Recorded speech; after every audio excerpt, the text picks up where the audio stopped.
Reacting to the unexpected. I'm Jeff Stein with today's Iowa Politics Report. The devastating fires in California and the loss sustained by citizens is bad enough. What we have seen from elected officials there, not only in response, but actions taken in advance that made the whole situation worse, well, that's a different sort of tragedy. Natural disasters cannot be prevented or stopped. But if you know a blizzard is forecast, you make sure you have gas for your snowblower, charge up your phones and devices, and figure out a heat source if the power goes out. If a tornado is headed your way, you gather your go bag of important items and make sure you and yours are in a safe place. We used to live on the river, so you make plans for when the water rises to a certain level, including what to do if there's an evacuation order. Then, after the bad stuff happens, you look to government to fill the gaps based upon governmental experience and planning. You rely first on yourself and your ability to recover, but you also expect government to, at the very least, have your back. To learn now that money was allocated for building reservoirs in California, but none were built, while still others sat empty, all the time while water from rainfall was diverted back to the Pacific Ocean.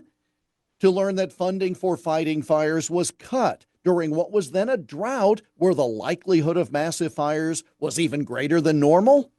To learn that public officials had no plan for staffing a massive evacuation. To learn that public officials were out of the country or unavailable despite a solid forecast such a fire was certain. Well, all of that is hard to comprehend. And that's all without even considering whether certain hires were simply to check boxes and fill quotas as opposed to being made on merit. Now the nation will suffer. Insurance losses will put some companies out of business. Premiums will go up for everyone to cover all of those losses. The federal government is pledging to pay unknown billions.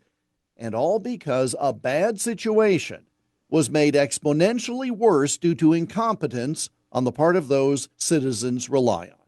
And as always, the fault is not with those on the front line. It's with those who elbow each other for prime space at a news conference podium, the ones who made the jobs of those on the front line much harder. This is a generational loss. The fallout could also be generational, starting with the next election. Time for that later, of course.